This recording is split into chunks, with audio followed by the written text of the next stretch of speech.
Riders to the C যে টেক্সটটা তোমাদের সিলেবাসে আছে ক্লাস 12 সেমিস্টার 4-এ তোমাদের যখন লং কোয়েশ্চেন লিখতে হবে, সেই লং কোয়েশ্চেন্সগুলোর মধ্যে একটা অতি উল্লেখযোগ্য লং কোয়েশ্চেন্স হলো ক্যারেক্টার অফ বাটলে। দেখো, বাটলের যে ক্যারেক্টারটা, এটা যদি তোমাকে এক্সপ্রেস করতে হয়, মানে ভালোভাবে যদি স্ট্যান্ডার্ড ওয়েতে লিখতে হয় সহজভাবে, তাহলে অতি অবশ্যই তোমাকে এই ক্লাসটা করতে হবে। এবং এই ক্লাসটাতে প্রত্যেকটা সেন্টেন্স যেভাবে আমি তৈরি করেছি সেগুলোর মিনিংগুলো একটু ভালোভাবে তৈরি করে নাও, আর মিনিংগুলোর পাশাপাশি কিভাবে তুমি সাজিয়ে লিখবে সেই প্রসেসটাও একটু ভালোভাবে দেখে নাও। সো আজকে আলোচনা করব character of Bartley from Riders to the Sea, and this is for you the students of class 12 semester 4।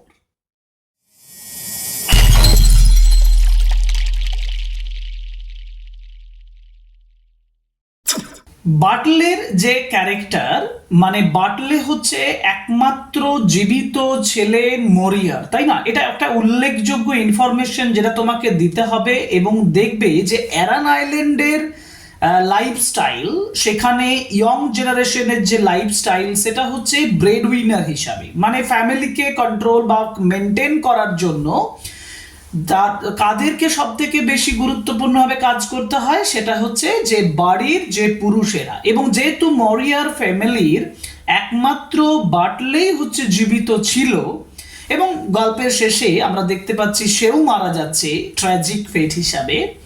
সুতরাং এই ইম্পর্টেন্ট জায়গাগুলো তোমাকে ট্রেস করতে হবে এই লং কোশ্চেনের ক্ষেত্রে। যেমন প্রথমে তুমি যে সেন্টেন্সটা লিখবে সেটা হচ্ছে যে Bartley the last surviving son of Maurya, মরিয়ার একেবারে শেষ জীবিত সার্ভাইভিং সন অফ মরিয়া, কমা দিয়ে লিখছি, Bartley the last surviving son of Maurya, মরিয়ার শেষ জীবিত যে সন্তান, in James Synge's Riders to the Sea, Riders to the Sea একই রকম ভাবে কোটেশনের ভিতরে রেখে আন্ডারলাইন করবে। এবং জেমস সিং এর রাইডার্স টু দ্য সি এর মরিয়ার last surviving son Bartley is a character of few words, কিছু শব্দের মধ্যে এই চরিত্রটাকে প্রকাশ করা যায়। আমি এটা লিখছি, is a character of few words but great significance, কিন্তু যথেষ্ট গুরুত্ব সম্পন্ন, যথেষ্ট তাৎপর্যপূর্ণ, সিগনিফিকেন্স। তারপর লিখবে যে দো he has very little individuality, যদিও তার খুব অল্প ব্যক্তিত্ব, ইন্ডিভিজুয়ালিটি মানে ইন্ডিভিজুয়াল ক্যারেক্টার হিসাবে তার বেশি কথাও কিন্তু গল্পের মধ্যে নেই, আমরা ড্রামার মধ্যে সেটা দেখতে পাচ্ছি না। যার জন্য আমি বলছি দো, যদিও he has very little individuality, he represents the brave and adventurous youth. He represents, তিনি প্রকাশ করছেন, তিনি রিপ্রেজেন্ট করছেন ব্রেভ মানে একটা সাহসী, কারণ তিনি বলছেন যে ইট is the life of the young man to be going to the C, সমুদ্রে যাওয়াটা ইয়ং ম্যানের গুরুত্ব, ইয়ং ম্যানের কাজ। যার জন্য আমি বলছি he represents a brave and adventurous youth, যথেষ্ট রোমাঞ্চকর একজন যুবক of the island community. Island community মানে এই দ্বীপের সমাজের, whose life, যার জীবন, is inseparably connected with the sea. Inseparably মানে যেটাকে সেপারেট করা যায় না, যেটাকে আলাদা করা যায় না, আলাদা করা যায় না, এইভাবে সমুদ্রের সঙ্গে তার জীবনটা হচ্ছে যুক্ত। তারপর হচ্ছে as the only male earning male member of the family, অর্থাৎ মরিয়ার ফ্যামিলির একমাত্র আর্নিং করা, উপার্জন করা মেল মেম্বার হিসাবে Bartley feels it is his duty, Bartley মনে করে যে এটা তার কর্তব্য, টু গো, যেটা একটু আগে আমি বলছিলাম, it is his duty to go to the mainland and attend the Galway fair to support his family, Galway ফেয়ারকে অ্যাটেন্ড করাটা এবং তার ফ্যামিলিকে সাপোর্ট করাটা তার কাছে ডিউটি বলে মনে হয়েছে। So Bartley is a dutiful person. এই কথাটাও তুমি লিখতে পারো। So Bartley is a dutiful person and his determination, তার যে ডিটারমিনেশন মানে সামথিং ইন মানে intentions in mind that he can do or he would do something, কিছু করবে, কিছু করার মানসিকতা, তার যে দৃঢ় প্রতিজ্ঞা ডিটারমিনেশন, অ্যান্ড কারেজ মানে সাহস, make him appear obstinate, obstinate মানে হচ্ছে খুবই দৃঢ় প্রত্যয়যুক্ত, ঠিক আছে, একগুয়ে মানসিকতা যুক্ত।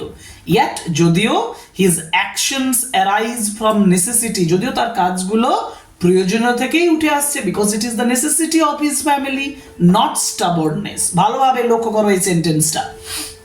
হিজ ডিটারমিনেশন, তার দৃঢ় প্রতিজ্ঞা, অ্যান্ড কারেজ সাহস, যেটা তাকে অবস্টিনেট করে তোলে, একগুয়ে করে তোলে।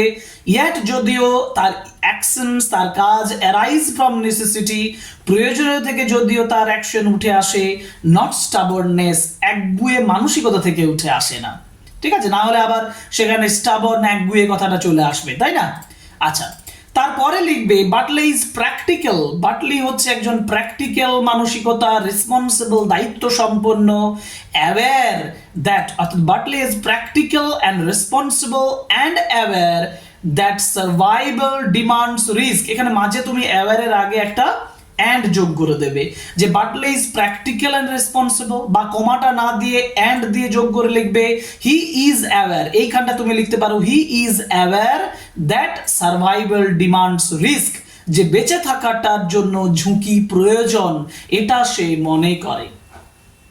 আচ্ছা, অ্যাট দ্য সেম টাইম, একই সময়ে দেখো লিখেছে আরেকটা sentence, at the same time একই সময়ে হিজ কর্ডিয়াল বিহেভিয়ার শোজ, তার সাধারণ যে আচরণ, স্বাভাবিক যে আচরণ সেটা দেখাচ্ছে his concern for his mother, তার মায়ের জন্য চিন্তা, as he avoids unnecessary argument, যেহেতু তিনি অ্যাভয়েড করছেন, উপেক্ষা করছেন অপ্রয়োজনীয় তর্ক, আর্গুমেন্টস, অপ্রয়োজনীয় তর্কে তিনি যাচ্ছেন না, and lives her with God's blessing, এবং সে লিভস মানে ছেড়ে দিচ্ছে, তাকে ছেড়ে দিচ্ছে, লিভস আর তাকে ছেড়ে দিচ্ছে মানে তার মাদারকে ছেড়ে দিচ্ছে, উইথ গডস ব্লেসিং, ভগবানের আশীর্বাদের সাথে।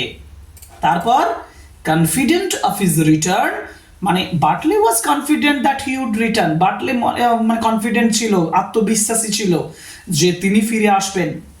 So confident of his return, he underestimates the power of fate. কিন্তু একটা জিনিস হচ্ছে যে ফেটটা তার জন্য ওয়েট করেছিল, দ্যাট ইজ ডেথ, সেই ডেথ মানে ফেটটাকে তিনি আন্ডার এস্টিমেট করেছেন। কনফিডেন্ট অফ হিজ রিটার্নটার জন্য কনফিডেন্ট ছিলেন, হি আন্ডার এস্টিমেট করেছেন তার পাওয়ার অফ ফেট, তার ভাগ্যের ক্ষমতাটাকে, because power of fate, power of death is always waiting. Ultimately শেষমেশ বাটলের ট্র্যাজিক ডেথ, বাটলের যে বিয়োগান্তক মৃত্যু, highlights the helpless struggle of man, এটা হাইলাইট করে একটা অসহায় স্ট্রাগল অফ ম্যান, মানুষের যে লড়াই এগেনস্ট ডেস্টিনি, ভাগ্যের বিরুদ্ধে, and the cruel dominance of the sea, সমুদ্রের যে ক্রুয়েল ডমিনেন্স, যে নিষ্ঠুর যে আধিপত্য, সেটাকেই কিন্তু প্রকাশ করেছে।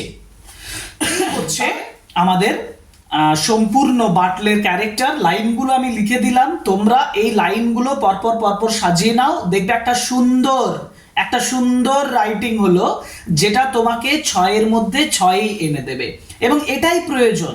তুমি যদি এই সেন্টেন্সগুলো মানে বুঝে এই পুরো ভিডিওটা ভালোভাবে পড়ো, দেখবে পরীক্ষার সময় তোমার এই ভিডিওটা কিন্তু কানে গুঁজবে যে এই সেন্টেন্সগুলো ছিল, তখন ওই সেন্টেন্সগুলো যখন পরপর লিখে দেবে 100% তুমি 6 আউট অফ 6 পাবে। এই হচ্ছে বাটলের ক্যারেক্টার। আমরা বাটলের ক্যারেক্টারের পরের দিন নোরার ক্যারেক্টার নিয়ে আলোচনা করব। সুতরাং চ্যানেল যারা নতুন এসছো তারা সাবস্ক্রাইব করো, লাইক করো, কমেন্ট করো, শেয়ার করো ভিডিও, আর আমার চ্যানেলকে সাপোর্ট করো যাতে আরো নতুন ক্লাস তোমাদের জন্য দিতে পারি। আজকের ক্লাস এ পর্যন্তই, পরের ক্লাসে আবার দেখা হবে। Thank you very much, good.